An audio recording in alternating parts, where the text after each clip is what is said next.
Chapter 23. Dr. Seward's Diary. 3rd October. This time seemed terribly long whilst we were waiting for the coming of glutamine and Quincy Morris. The professor tried to keep our minds active by using them all the time. I could see his beneficial purpose by the side glances which he threw from time to time at Harker. The poor fellow is overwhelmed with misery that is apparent and appalling to see. Last night he was a frank, happy-looking man with a strong, youthful face full of energy and with dark brown hair. Today he is a drawn, haggard old man whose white hair matches well with the Halloween burning eyes and grief-written lines on his face. His energy is still intact. In fact, he's like a living flame. This may yet be his salvation, for if all goes well, it will tide him over the despairing period. He will then, in a kind of way, wake again to the realities of life. Poor fellow. I thought my own trouble was bad enough, but his. The professor knew well enough, and by doing his best to keep his mind active. What he has been saying under the circumstances of abstract interest, so well as I can remember, is this. I have studied over and over again since they came into my hands all the papers relating to this monster, and the more I have studied them, the greater it seems the necessity to utterly stamp him out. Although there are signs of his advance, not only of his power, but of his knowledge of it. As I learned from researches from my friend Armias in Budapest, he was in life a most wonderful man, soldier, statesman, and alchemist, which the latter was the highest development of the scientific knowledge of his time. He had a mighty brain, a learning beyond compare, and a heart that knew no fear and no remorse. He dared to even attend the scholars' amounts, and there was no branch of knowledge of his time that he did not essay. That in him the brain powers survive the physical death, though it would seem that memory was not all complete. In some faculties of mind he has been and is only a child, but he is growing, and some things that were childish at the first are now of man's stature. He is experimenting and doing well in life, as if it had been that we would cross his path. He would yet be, he may be, as if we failed, farther or further from a new order of beings on the road that led to life, or to death, not life. Harker groaned, and this is all arrayed against my darling. But how is he experimenting? The knowledge may help us defeat him. He has all along, since his coming, been trying his power slowly but surely. The big child brain of his is working. Well, for us, it is as yet a child's brain. For had he dared at the first attempt to do certain things, he would have long ago been beyond our power. However, he means to succeed, and a man who has centuries before him can afford to wait and go slowly. Fiesta lenta may very well be his motto. I fail to understand, said Harker wearily. Oh, do be more plain to me. Perhaps grief and trouble have dulled my brain. The professor laid his hands gently on his shoulder as he spoke. Ah, my child, I will be plain. Do you not see how, of late, this monster has been creeping into knowledge experimentally? How he has been making use of the physiological patient to his effect, his entry into friend John's home? For your vampire, though in all afterwards he can come when and how he will, must first make entry only when he has been asked therein by an intimate. But these are not his most important experiments. Do we not see how at the first of all these great boxes were moved by others? He knew not then, but must so now. But all the time that so great child brain of his was growing, and he began to consider whether he might not himself move the box. So he began to help, and then, when he found that all would be all right, he tried to move them all alone. So he progressed, and he scattered these graves of him, and none but he know where they are hidden. He may have intended to bury them deep in the ground, so that only he use them in the night, or at such time as he can change his form. They will do him equal well, but none may know that these are his hiding place. Ah, but my child, do not despair. This knowledge has come to him just too late. Already all of his lairs but one have been sterilized for him, and before sunset this shall be so. Then he have no place where he can move and hide. I delayed this morning so that we might be sure. Is there not more at stake for us than for him? Then why we not even be more careful than him? By my clock it is 1 hour, and already, if all be well, Fred, Arthur, and Quincy are on their way to us. Today is our day, and we must go sure. If slow and lose out, no chance. See, there are 5 of us. Then those absent ones return.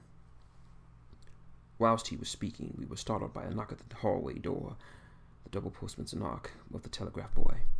We moved out into the hall on impulse, and Van Helsing, holding up his hand as to keep us silent, stepped to the door and opened it. The boy handed a dispatch. The professor closed it again, and after looking at the direction, opened it and read it aloud. Look for D. Look out for D. He has just now, 2:45, come from Carfax hurriedly and hastened toward south. He seems to be going round and may want to see you. Mina. There was a pause, broken by Jonathan Harker's voice. Now God be thanked. We shall soon meet. Van Helsing turned quickly to him and said, God will act in his own way and time. Do not fear, and do not rejoice as yet, for we will wish at the moment may be our undoings. I care for nothing now, he answered hotly, except to wipe that brute from the face of creation. I would sell my soul to do it. Oh, hush, hush, hush, hush, hush, my child, said Van Helsing. God does not purchase souls in this wise, and the devil, though he may purchase, does not keep faith. But God is merciful and just, and knows your pain and your devotion to that dear Mother Mina. Think you how her pain would be doubled, did she but hear your wise words. Do not fear any of us. We are as devoted to this cause, and today you shall see it to the end. This time is coming for action. Today this vampire is limited to the powers of man, and till sunset he may not change. This will take him time to arrive here. See, it is 20 minutes past 1, and yet yet some times before he can hither come, but never so quick. What we must hope for is that my friend Lord Arthur and Quincy arrive first. About a half hour after we received Mrs. Harker's telegram, there came a quick, resolute knock at the hall door. Just an ordinary knock, such as given hourly by thousands of gentlemen, but it made the professor's heart and mind beat loudly. We looked at each other and together moved out into the hall. We each held ready with our various armaments, the spirituality in the one hand, the mortal in the right. Van Helsing pulled back the latch and, holding the door half open, stood back, having both hands ready for action. The gladness in our hearts must have shown up on our faces when, on the step, close to the door, we saw Lord Glodaming and Quincy Morris. They came quickly in and closed the door behind them, the former saying, as they moved along the hall, It's all right. We found both places, 6 boxes in each, and we destroyed them all. Destroyed? Asked the professor. For him. We were silent for a minute, then Quincy said, There's nothing left but to do but wait here. If, however, he doesn't turn up by 5 o'clock, we must start off, for it won't be doing to leave Mrs. Harker alone after sunset. He will be here before long now, said Van Helsing, who had been consulting to his pocketbook. Nota bene. In the madam's telegram, he went south from Carfax, which means he went across the river and could only do so at the slack side of tide, which should be something before 1 o'clock. Then he went south has a meaning for us. He is yet only suspicious, and he went to Carfax first, to the place where he was suspected interference least. You must have been to Belmanzi only a short time before him. That he is not here already shows he went to Mount Inn next. that he took him some time, for he would then have been carried over the river by some way. Believe me, my friends, we shall not have long to wait now. We should be ready with some plan of attack, so that we may throw away no chance. Hush! There's no time now. Have all your arms! Be ready! He uttered a warning as he spoke, for we could all hear a key softly inserted into the lock of the hallway door. I could not but admire, even at such a moment, the way in which a dominant spirit inserted itself in me. In all of our hunting parties and adventures in different parts of the world, Quincy Morris had always been the one to arrange the plan of action, and Arthur and I had been accustomed to obeying him implicitly. Now the old habit seemed to be renewed itself instinctively. With a swift glance around the room, he at once laid out a plan of attack, and without speaking a word, with a gesture, he placed us each in position.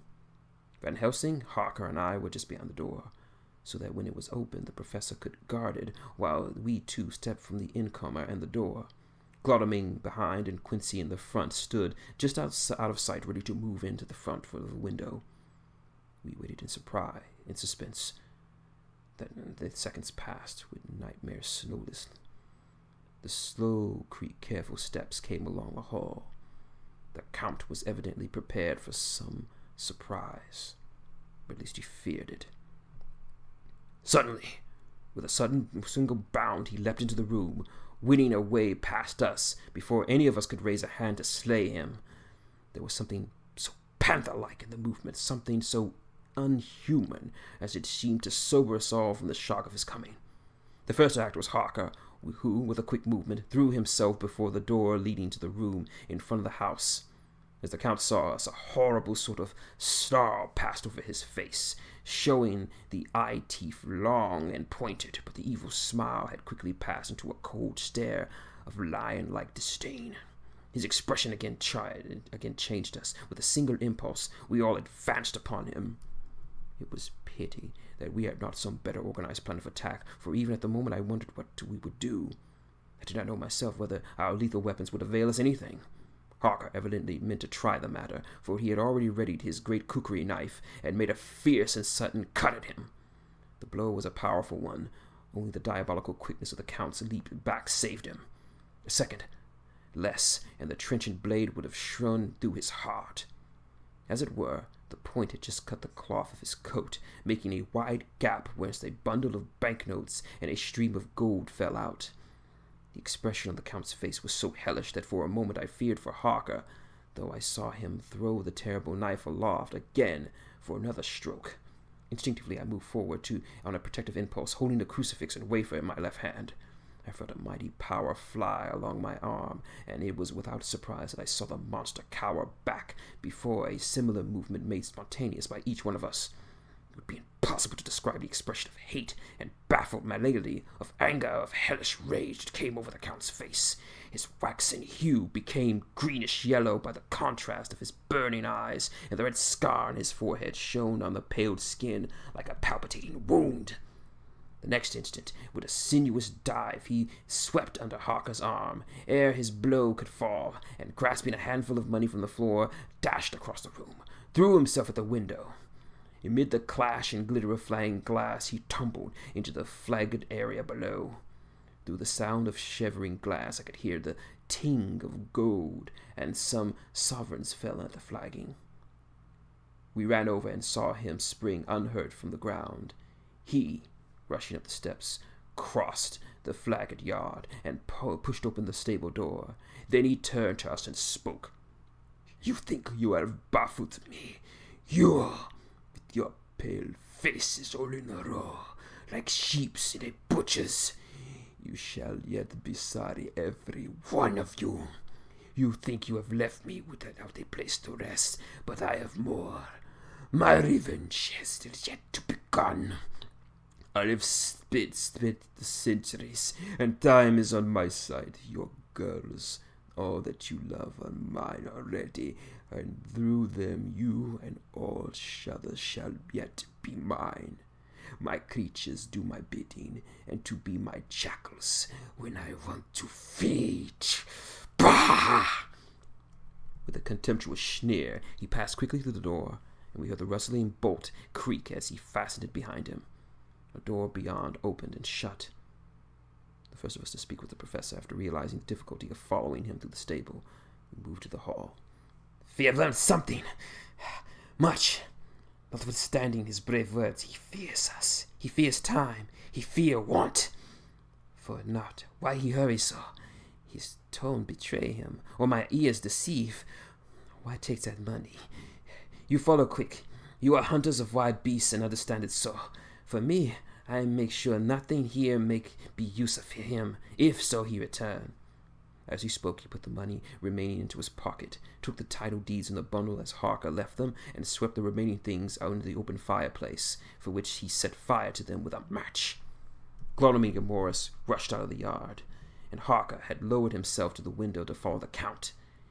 He had, however, bolted the stable door, and by the time they had forced it open, there was no sign of him.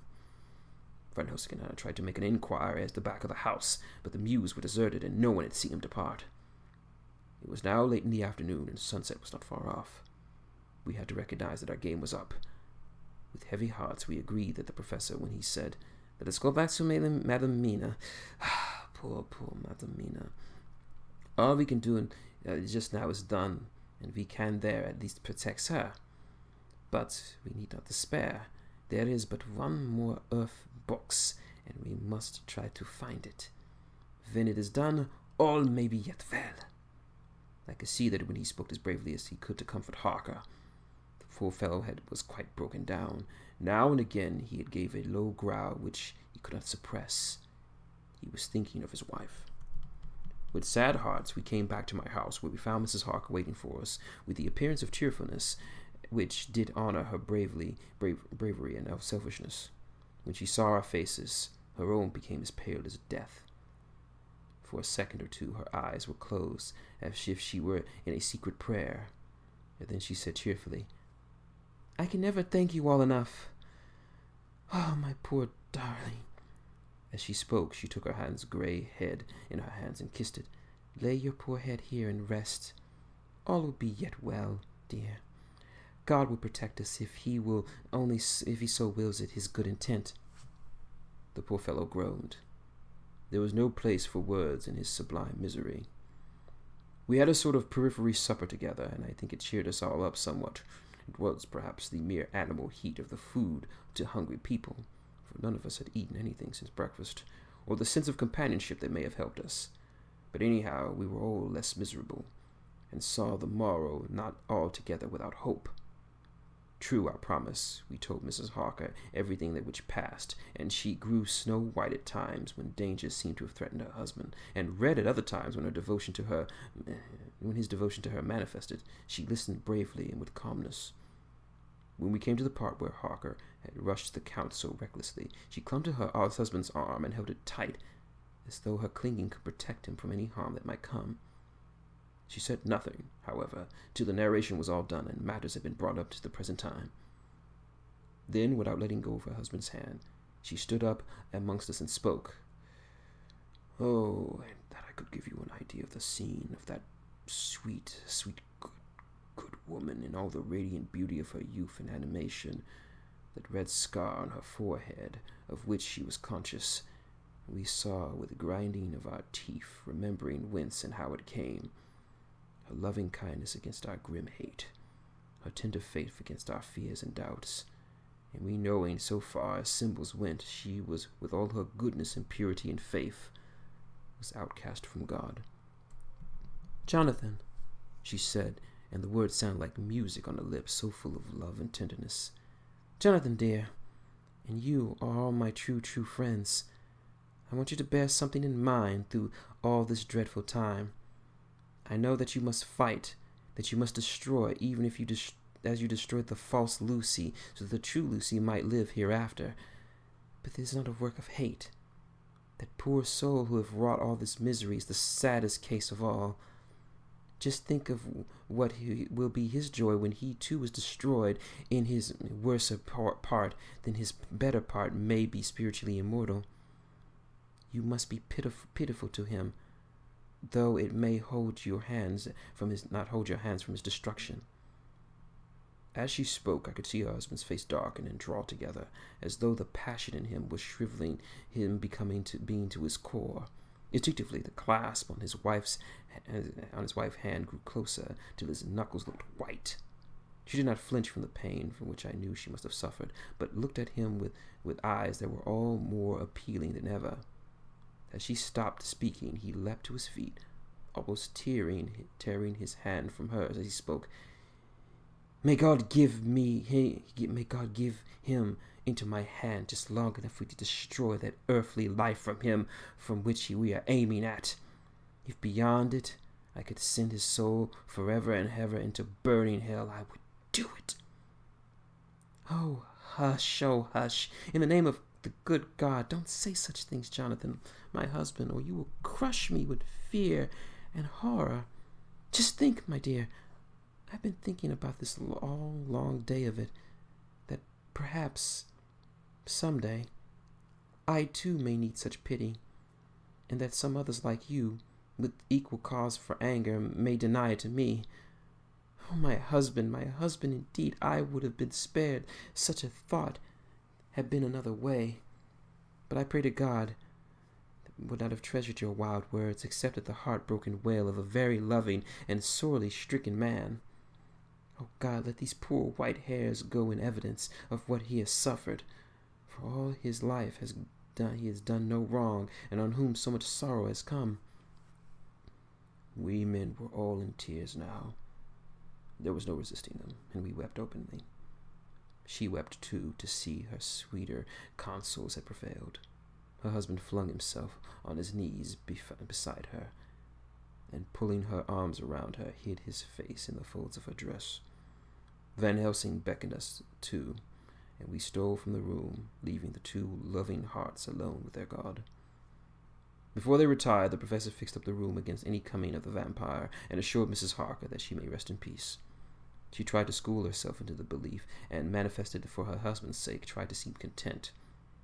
It was a brave struggle, but was, I think, and believe, not without its reward. Van Helsing placed a hand at a bell in which either of us was to sound in case of an emergency. When they had retired, Quincy, Glaudoming, and I had arranged so that we sit up, dividing the night between us and watching over the safety of the poor stricken lady. The first watch falls to Quincy, so the rest of us shall be off to bed as soon as we can. Glaudoming has already turned in, for he is in the second watch. Now that my work is done, I too shall go to bed. Jonathan Harker's journal. 3rd, 4th October, close to midnight. I thought yesterday would never end. There wasn't over me a yearning for sleep, in some sort of blind belief to wake to find things changed, and that any change must now be for the better. Before we parted, we discussed what our next step was to be, but we could arrive at no result. All we know now is that one of the earthen boxes remained, and the Count alone knew where it was. If he chooses to lie hidden, he may baffle us for years, and in the meantime... The thought is too terrible. I dare not think of it even now. This I know, that even if there was a woman who was all perfection, that one is my poor wronged darling. I love her 1,000 times more for her sweet pity of last night, a pity that made my own hate of the monster seem despicable. Surely God would not permit the world to be the poorer for the loss of such a creature. There is hope to me. We are all drifting reefwards now, and faith is our only anchor. Thank God. Mina is sleeping. I'm sleeping without dreams. I fear what her dreams might be like, with such terrible memories to ground them. She has not been so calm without my seeing since the sunset.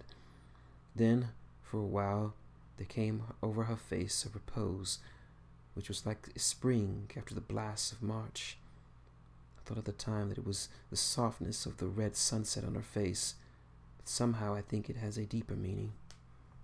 I am not sleepy myself, though I am weary to death.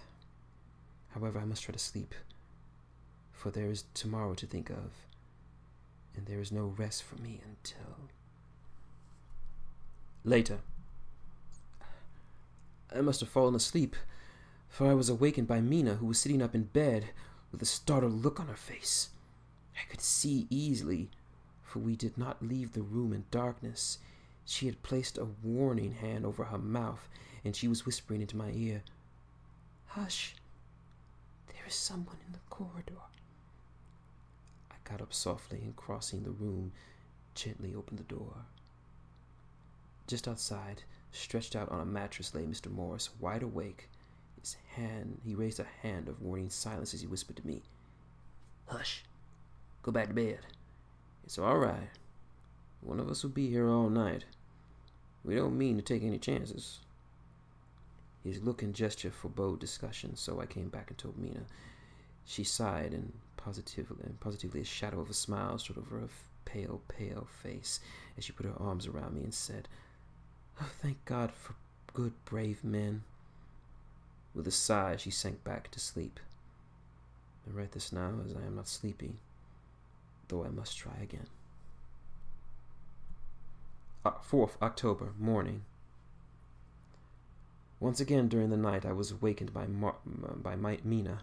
This time we had a good sleep, for the gray of the coming dawn was making the windows into sharp oblongs, and the gas flames were like a speck rather than a disk of light. She said to me hurriedly, "Go, call the professor. I want to see him at once." "Why?" I asked. "I have an idea. I suppose it must have come in the night and matured without my knowledge. He must hypothesize with me before dawn, and I shall be able to speak. Go, quickly, dearest. Time is getting close." I went to the door. Dr. Seward was there, resting on the mattress, and seeing me, sprang to his feet.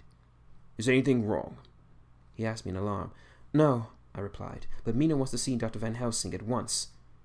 "I will go," he said, and hurried back to the professor's room. In 2 or 3 minutes later, Dr. Van Helsing was in the room in his dressing gown, and Mr. Morris and Lord Godalming were, with Dr. Seward at the door, asking questions. When the professor saw Mina smile, a positive smile, ousted the anxiety of his face. He rubbed his hands together and said, "Ah, my dear Mina, this is indeed a change. See, friend Jonathan, we have our good dear Mina, as of old, back with us today."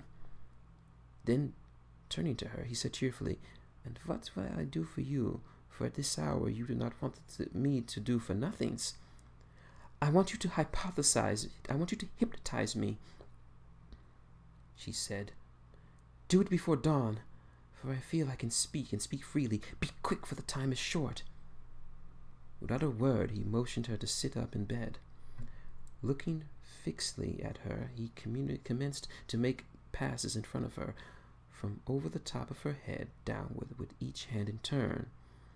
Mina gazed at him fixedly for a few moments, during which my own heart began to beat like a trip hammer, for I felt some crisis was at hand. Gradually, her eyes closed, and she sat stock still. Only by the gentle heaving of her bosom could one see that she was alive. The professor made a few more passes, then stopped, and I could see that his forehead was covered by some great beads of perspiration. Mina opened her eyes, but she didn't seem the same woman. There was a faraway look in her eyes, and her voice had the same sad dreaminess that was new to me. Raising his hand to impose silence, the professor motioned for me to bring the others in. They came in, tiptoe, closed the door behind them, and stood at the foot of the bed, looking on. Mina appeared not to see them. The stillness was broken by Van Helsing's voice, speaking in a low, level tone which would not break the current of her thoughts. "Where are you?" The answer came in a neutral way. "I do not know. Sleep has no place it can call its own." For a few minutes there was silence. Mina sat rigid, and the professor stood staring at her fixedly. The rest of us hardly dared to breathe. The room was growing lighter. Without taking his eyes off Mina's face, Dr. Van Helsing motioned me to pull up the blind. I did so, and the day seemed to be upon us. A red streak shot up, and rosy light seemed to diffuse itself through the room. On the instant, the professor spoke again. "Where are you now?" The answer came dreamily, but without intention. It was as though she were interpreting something. had heard her use the same tone when reading her shorthand notes. "I do not know. It is all strange to me."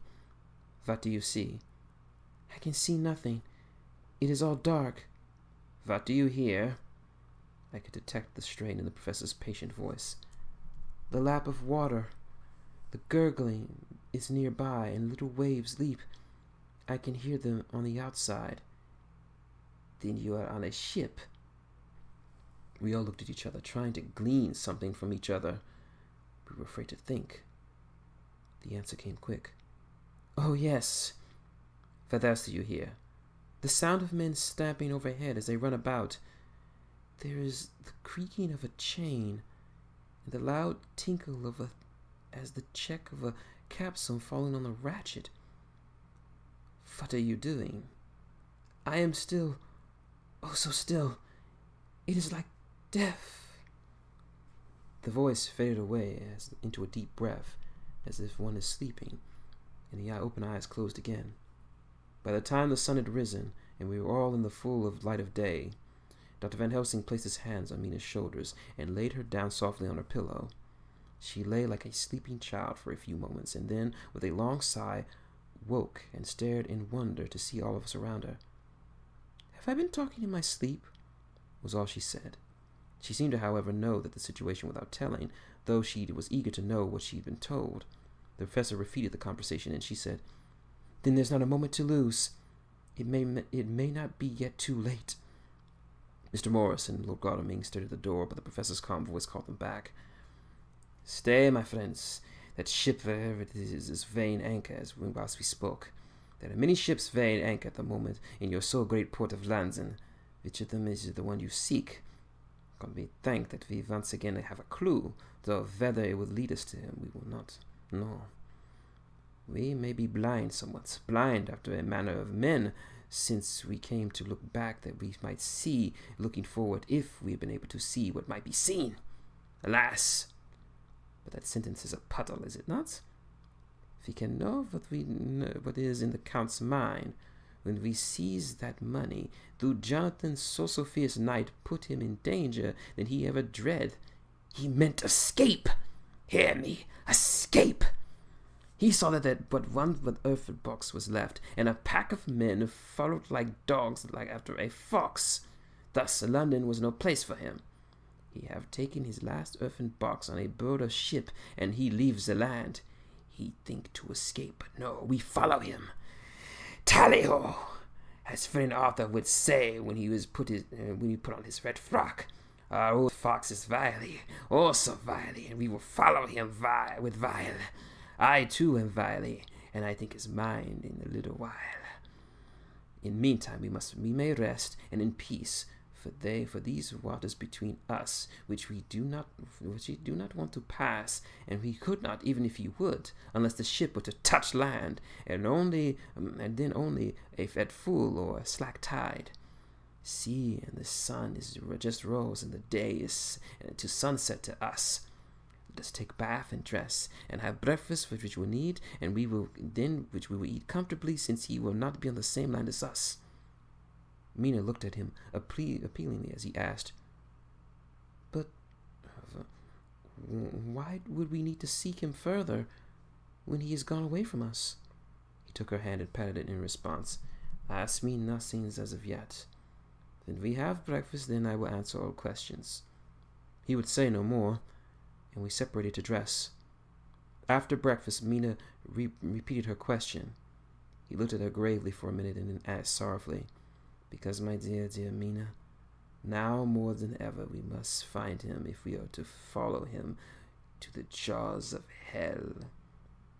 She grew paler as she asked faintly, "Why?" "Because," he answered solemnly, "he can live for centuries, but you are but a mortal woman. Time is now to be dreaded, since once he put that mark upon your throat." I was just in time to catch her as she fell forward in a faint.